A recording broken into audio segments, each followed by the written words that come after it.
Greetings to you all in Jesus' name. I welcome you all once again on behalf of South Asian International Fellowship to this online English service. As it is the time to hear the Word of God, I would request you to agree with me in a small prayer. Heavenly Father, we thank you for this wonderful time of worship what we had online. Heavenly Father, we commit this time into your hands as we are preparing ourselves to receive your word.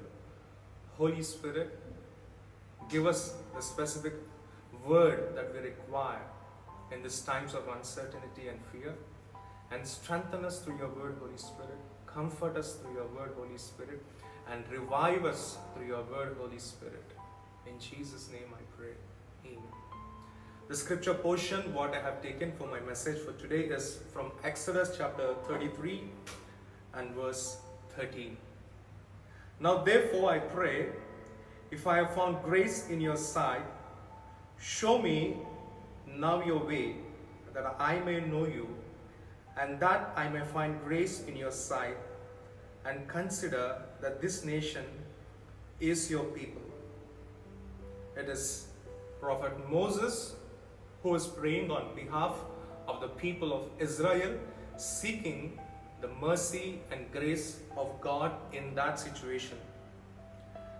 And in the 14th verse, we see the reply of God for Moses' prayer. And he said, my presence will go with you, and I will give you rest. Praise God. Hallelujah. It was an instant reply what Moses got from God in his personal prayer when he was earnestly interceding on behalf of his people.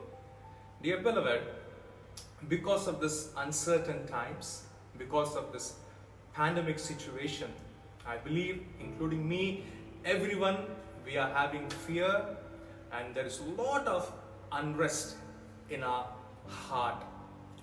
Dear beloved, most of the people in this present situation are going through depression, discouragement because of the crisis which we are facing. It may be an economical crisis, or it may be laying off from a job from a company, whatever it might be.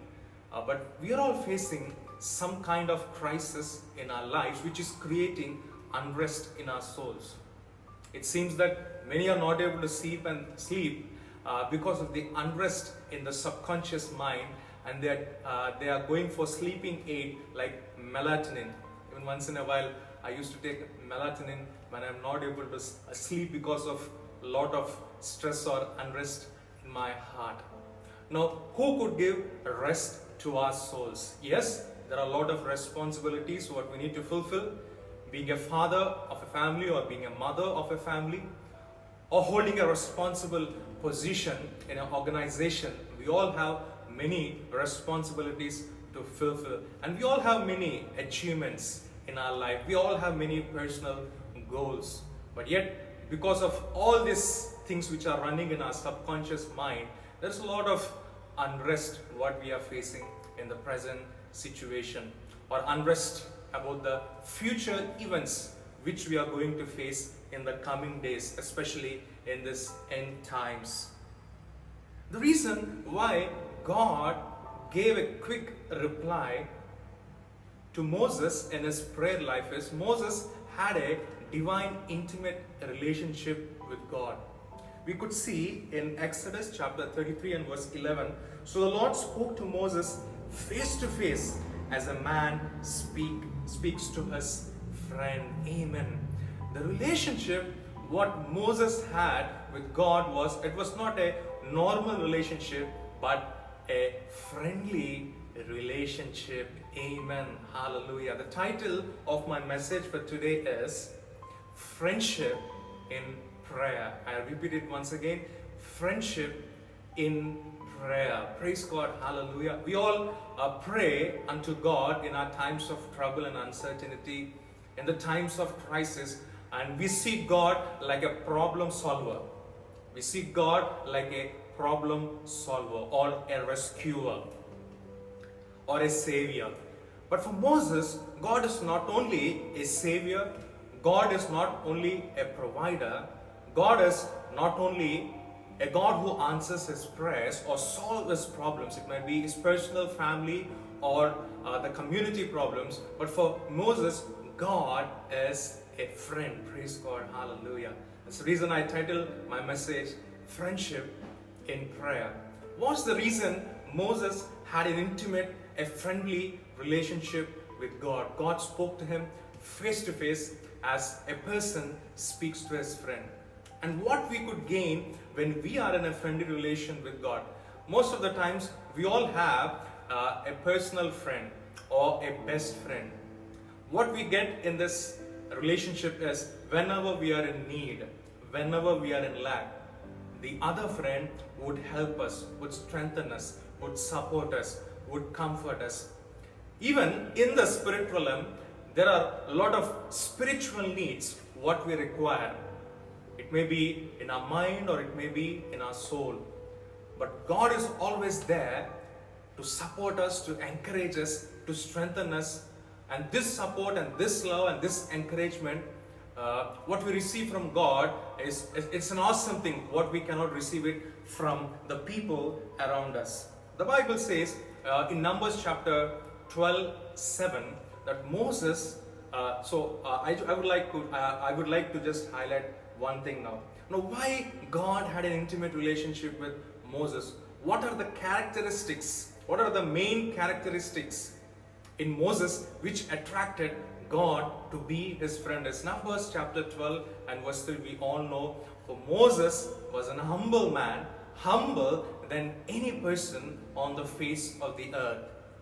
And it is the same testimony what we see in the New Testament.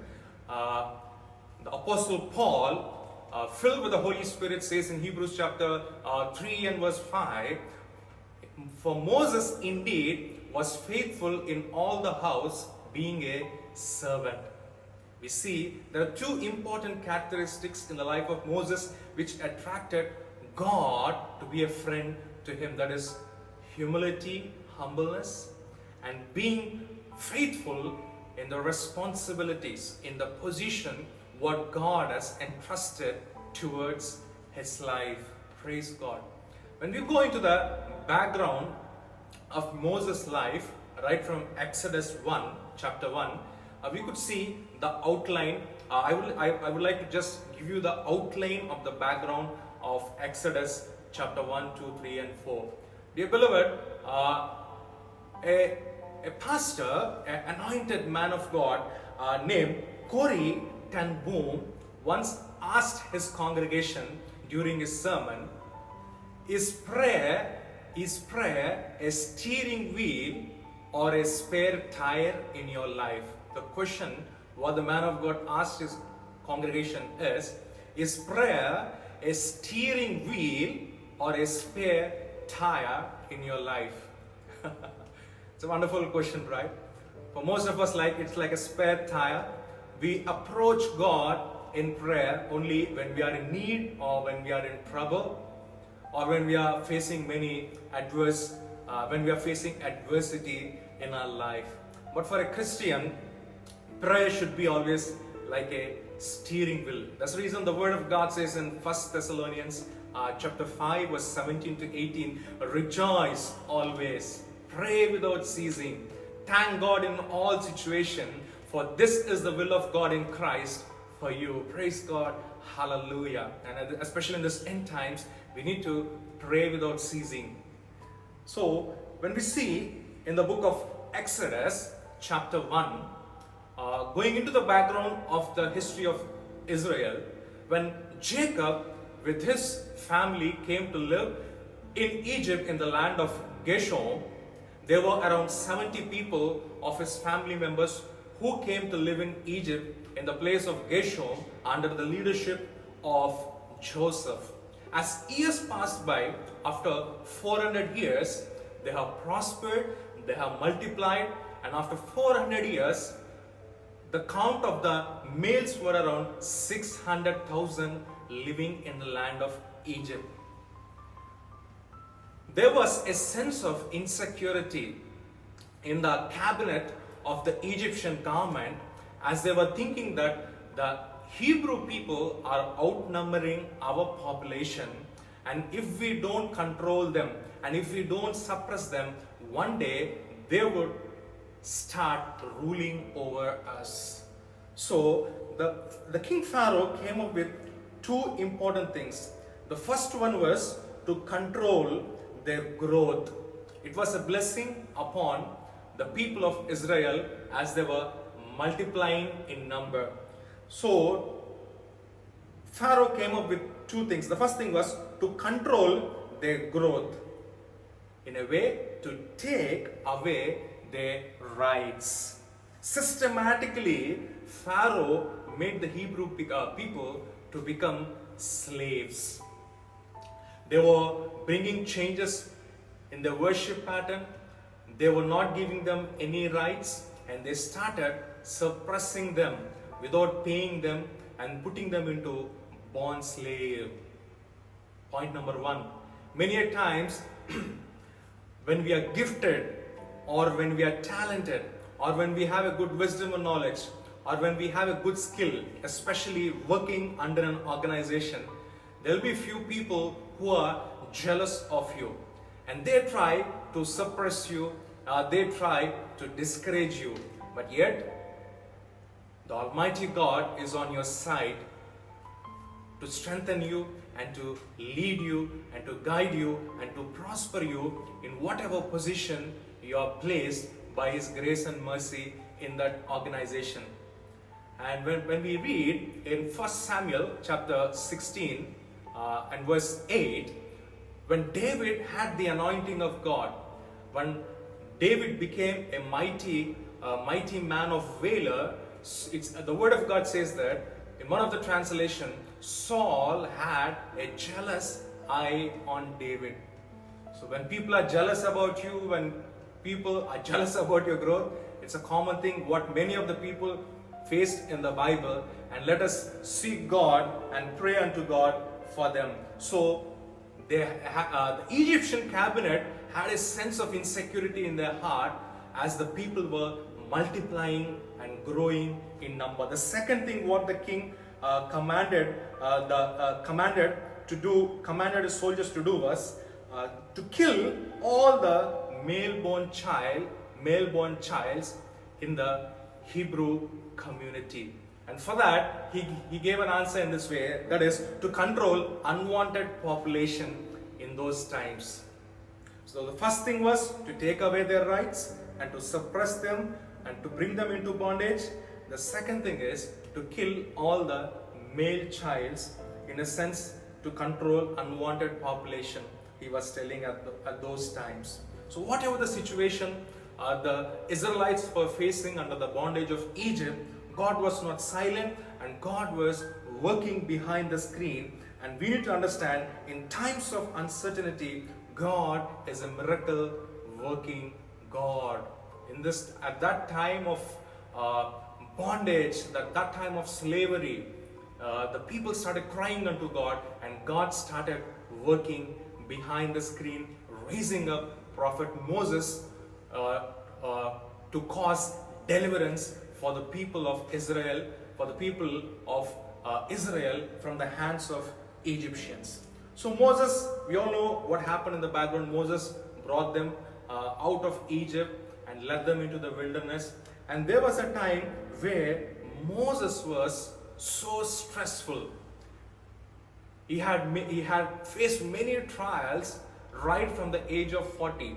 It may be killing the Egyptian soldier, and out of fear he came and he was a fugitive in a foreign land, and there he was a shepherd looking the flock of his father-in-law, and there was a lot of stress. He had a lot of stress, and after again God called him from the burning bush, and he led the Israelites and he brought them into the wilderness, and they were murmuring and they were grumbling and they were talking against his spiritual authority. And many times, facing all this negative situations, Moses was so stressful. In other words to say, Moses was exhausted in the responsibilities what he was carrying in that spiritual leadership position. He was so stressful, and he was praying unto God, and God answered and said, he said, my presence will go with you and I will give you rest. There are three important points what I want to highlight from the prayer life of Moses. Just three important points, and I just want to end my sermon. The first point, what I observed in the prayer life of Moses was, Moses had vision in his prayer. Moses was very focused and specific in his prayer. The Bible says in Proverbs chapter 29 and verse 18, for where there is no vision, the people perish. Whenever we pray, we need to focus on the promises what God had given to us. For each of us, certainly when we pray, when we read the word of God, God in some cases would answer us through his word, and that is our promise what we have received from God. So Moses had a vision in prayer. So Moses, whenever he prayed, what would Moses tell to God is, Lord, you are the God who promised our forefathers that you would bring deliverance and that you would lead us into the land of milk and honey. Moses was not focusing on the negative situations, what are happening around him.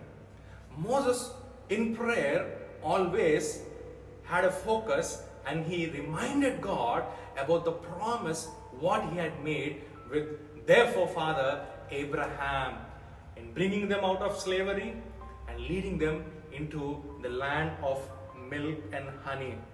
Whenever we come into prayer, dear beloved, we always explain God about the situation what we are facing. Sometimes there may be an individual who's working against your life. There may be your co-employee who is trying to lay you off from the company or that job, or working behind you. And there might be our enemy, Satan, working different kinds of schemes against our life. And most of the time, more than focusing on the promise of God, we focus on the situation, what is happening around us, what the people are talking about us. And we take the same thing to God and we pray unto God as if God does not know what they are doing against our life. It may be individual or Satan. So God knows everything in detail about the specific problem what we are facing, and there is no need to explain God regarding the situation or the problem what we are facing in our life.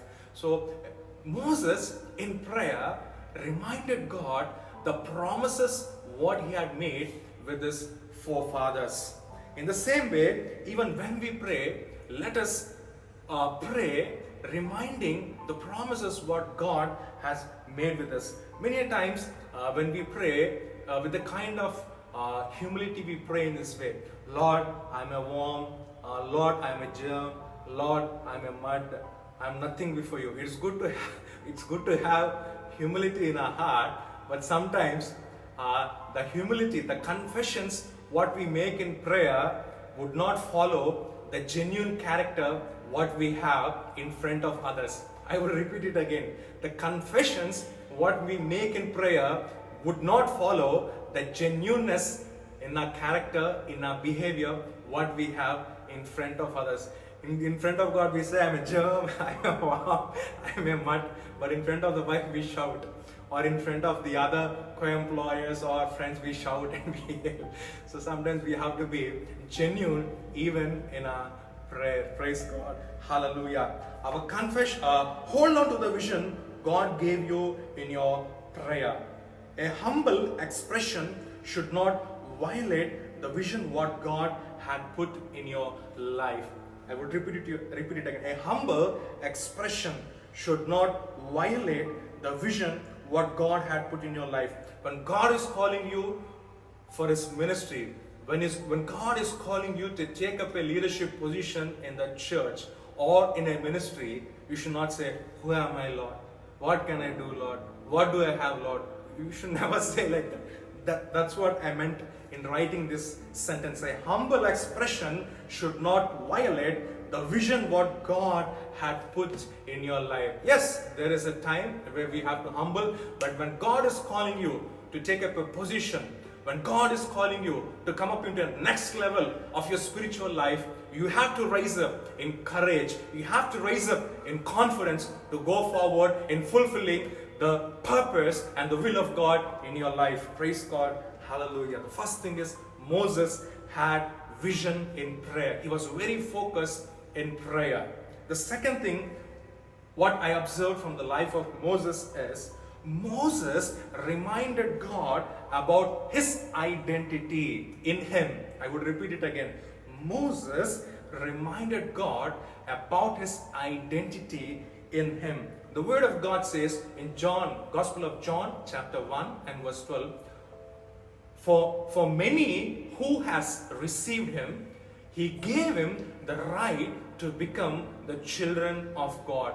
For many who has received him, he gave them the right to become the children of God. Praise God. Hallelujah. We are the children of God. We have the citizenship of heaven. Philippians chapter 3 and verse 20. We have the citizenship of heaven and we are the children of God. Many a times, a lot of us, we face rejection. It might be from our own family members, it may be from our co-workers, or it may be from our friends. Many a times when we face rejection, there's a lot of self-pity in ourselves. And we identify ourselves to be worthless when people reject us, when people humiliate us, when people don't accept us as what we are. There is a sense of unworthiness in us. There is a sense of unworthiness in us. But God says, you may be rejected by an individual. You might be watching on YouTube or you might be watching on Facebook. Might be you are facing rejection in your life from an individual. It may be a family member, or it may be your friend, or it may be your co-worker. But God says, I love you as what you are. I love you as what you are. In the society, people come to have relationship with us regarding the position, regarding the money, or what we are, regarding the money or the earthly positions, what we are acquired here, or if you go to India, it depends upon the caste. So, but God says, you might be a failure. You might be rejected by your own family members, but don't have that unworthiness in your heart. The word of God says, God loves you and He is seeking for you, and He has a plan and purpose for your life, and He is calling you my son and He is calling you my daughter. The second thing is, let us not identify ourselves with the weaknesses what we have in our life. Yes, we are baptized, but yet there are many giants whom we need to conquer in our spiritual walk with God. There are spiritual giants what we need to conquer, and it may take around months or it may take years. And the word of God says we are all pressing on to perfection, and we are not all perfect in the sight of God. Never compare our spiritual life to other believers' spiritual life. We need to compare ourselves with Jesus Christ, and we need to be transformed into His likeness day by day. So rely on your identity. It doesn't matter what kind of job you have. It may be a simple job what you're doing. It doesn't matter from what kind of family background you have come. It doesn't matter what kind of looks you have. You may be very black. You may be not looking handsome, or you may be not looking so beautiful, but yet God says, I love you and I need you, and I want to have a deep and intimate relationship with you. So our identity in Christ is we are the sons of God, and with boldness and courage we can approach His throne of grace in the time of need. Many a times in our time of need, in the time of crisis, we come and we beg God, Lord, do this for me. Ayah, do this for me. Abba, do this for me. Even I was like that in the early days of my spiritual life. We see a lot of, if you have visited India, especially when you just stop at a traffic signal, there are a lot of orphan children there. These orphan children, they come near the cars and they beg for money. They say, "Ayya, Amma, help me." They say like that. Sometimes we are like that, going into the presence of God and begging God, "Abba, Father, Ayya, have mercy on me." But I would just give you a small illustration. If your son or if your daughter asks you anything in that way, what answer would you give to them? If a mother or a father, if the children come to them and say, "Amma, give that to me. Ayya, give that to me," you say, "Shut your mouth. You have every right to take this. Don't ask like that. You are the child of this house." Amen. Hallelujah. You have all the authority on all of these things here. No need to beg, the mother would say. In the same sense, we need not beg from God, but dear beloved, in humbleness, when we thank God for everything what we have, God knows our needs and He would certainly supply it. In the life of Moses, what I observed is, on one hand, he had a very deep and intimate relationship with God. On the other hand, he always praised God. Hallelujah. Moses always praised God. Moses had a stammering tongue. But when Miriam worshipped God Almighty after being delivered from the Red Sea, after crossing the Red Sea, the history says that Moses too, with this elder sister Miriam, praised God aloud. Hallelujah. Even he had a stammering tongue, Moses praised God with Miriam. So let us praise God in every situation. Let us thank God for everything what we have. Whenever I sit with my keyboard, I thank God. Lord, I thank you for this provision. I thank you for this keyboard. Let me glorify your name. Whenever I sit with my laptop, I say, Lord, I thank you for this wonderful device. With this device, I'm able to do a lot of work for the ministry. I thank you, Lord, for this provision. Thank God for every small thing what you have in your life. So let us not beg God in prayer, but let us approach His throne of grace in humility. Praise God. Hallelujah. The third thing what I observed from the prayer life of Moses was, Moses constantly sought for God's forgiveness. The Bible says in Proverbs chapter 28 and verse 13, dear beloved, the Bible says in Proverbs chapter 28 and verse 13, he who conceals sin in his heart will not prosper, but he who confesses and renounces them finds God's mercy. There are many times Moses has failed in his spiritual authority. But Moses, in humbleness, admitted his faults rather than covering up. He admitted his faults. In prayer, he confessed for his shortcomings, or he confessed for his disobedience, and he has received the mercy and grace of God upon his life. Dear beloved, whenever Moses came out of his prayer, we see there was an incident in the life of Moses. When he came back from prayer, his face was shining radiantly. Hallelujah. His face was shining radiantly. When he came out of prayer, the people around him started showing a different level of respect and honor to him. And when Moses asked him, why are you showing this level of honor and respect to me? The people said, oh, your face is shining radiantly. It was shining so radiantly that Moses has to put on a mask on his face. We are all feeling so uncomfortable using mask in our daily life.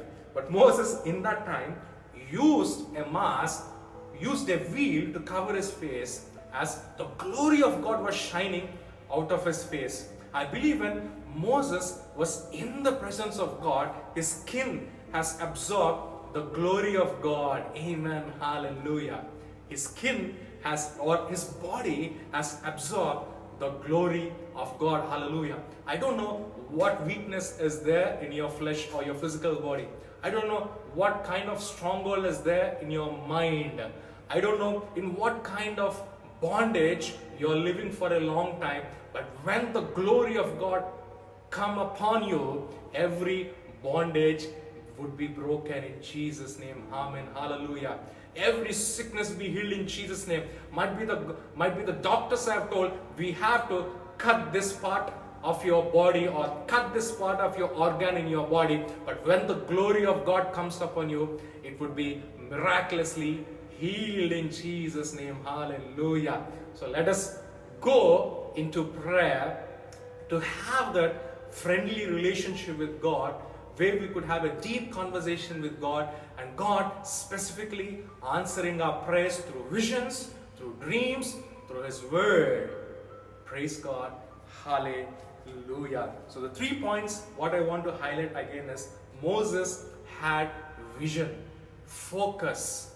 He was very specific in his prayer, speaking to God regarding the promises, regarding the covenant, especially regarding the covenant what God had made with the Israelites. The second thing, Moses reminded God about his identity in Him, through prayer. And third thing, Moses constantly sought God for forgiveness whenever he was disobedient.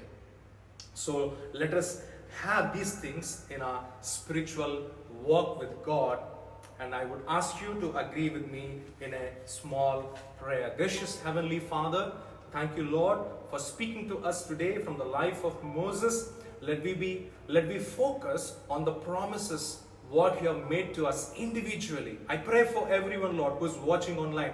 I believe you have made a promise with them, Lord. Let them focus on the promise rather than thinking about the situations what are happening around them. Rather than focusing on the crisis, rather than focusing on the uncertain times what we are facing, rather than focusing on the events what are happening around the world because of the pandemic, but let we focus on the promise what you have made to us. The second thing, Heavenly Father, we pray, Lord, let we not identify ourselves regarding the weaknesses, regarding the failures, regarding the rejection what we are facing in our lives. Let we identify ourselves that we are your children, that we are the children of the Almighty God, and that you are a divine provider, that you love us more than our father, more than our mother, more than anyone in this world. Let we identify ourselves in you alone, Lord. Hallelujah. And let we in humility and humbleness help us, Holy Spirit, to admit our faults. Help us, Holy Spirit, to admit our sins. And let we receive the mercy of the Father. Let we receive the grace of the Father in our life. In Jesus' name I pray. Amen. God bless you all.